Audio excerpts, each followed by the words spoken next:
Hello students, your instructor here, John Mandela with another screencast. This one is kind of building upon a previous video, which is about using buttons to bring a panel of buttons and then having buttons on that panel play movie clips on the stage.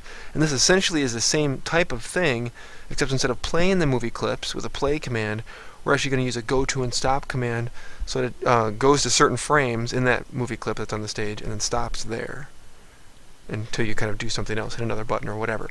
So real quickly, I just have these buttons on the main stage on my buttons main layer, and then left button 1, left button 2, left button 3. This down here, and what I call the buttons panel layer, this is panel 1 anims, or panel 1 animation. If I open that up, inside there is panel 1, and inside panel 1 is where I have these 4 buttons. Panel 1 option 1 button, panel 1 option 2 button, panel 1 option 3 button, panel 1 remove button, to kind of clear everything out. So it's important just again notice the nesting going on with panel 1 anim. Inside that's panel 1. Inside panel 1 are the buttons. So that's a very important kind of method to use. Now back in scene 1. Now also on this white box movie clips layer, I turn it off and turn it on, you can see that there's something there, right? It doesn't look like it, but there's something there. What you notice if I turn this off is that little circle and the little crosshairs goes away.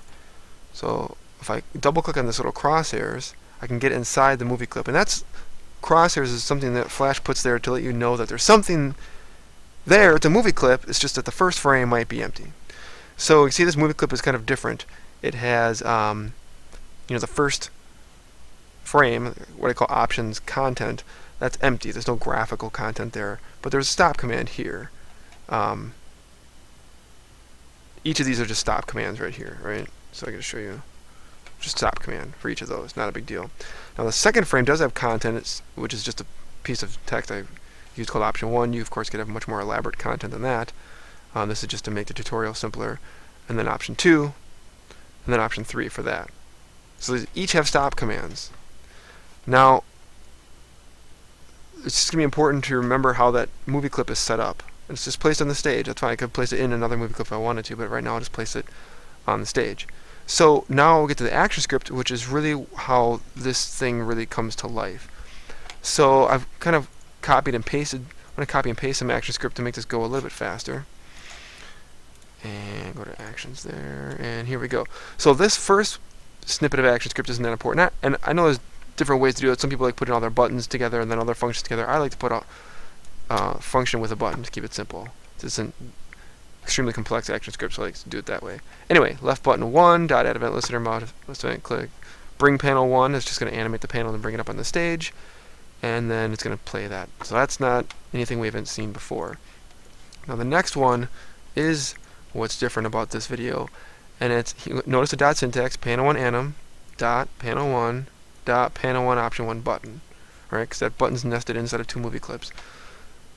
And then the function name, just for lack of a better name, I just called it show panel 1 option 1. The function here again, show panel 1 option 1. That was the option 1, that kind of dark red text that we saw earlier inside that movie clip, which is called movie clip 1. So show panel 1 option 1, blah blah. This is where it's different. Movie clip 1, but instead of playing it, I'm going to use a go to and stop, and it's important what you do and don't capitalize there. Go to and stop, and then in parentheses, which are normally left blank, I put 2, meaning go to and stop 2. Now if I had many frames of content, there's a lot of tweening between them or whatever, I would probably use labels for that. Maybe talk about that in a later video or something, but since I just have 4 frames with no tweening, I would just do go to and stop 2. I only have 4 frames total. So I'm going to see that, and really what I want to do is that only would take care of this first button right here, the panel 1 option 1 button. I want to take care of all of the buttons. So instead of going through all this, I'm just going to copy and paste it in there. What you can see is it's almost the exact same code. So this is just panel 1 option 2 button. Show panel 1 option 2. You get the idea. Go to and stop at frame 3, go to stop at frame 4, and then remove to go to and stop frame 1, which we know before was empty. So let's test this out. That's my phone. Don't worry about that. So click on the button. That brings panel 1 anim up. Now panel 1 will show option 1, this will show option 2, this will show option 3, and this will show option 2. I can go back and forth, and then remove. It looks like it's clearing it away. It just takes me back to frame 1, which is empty.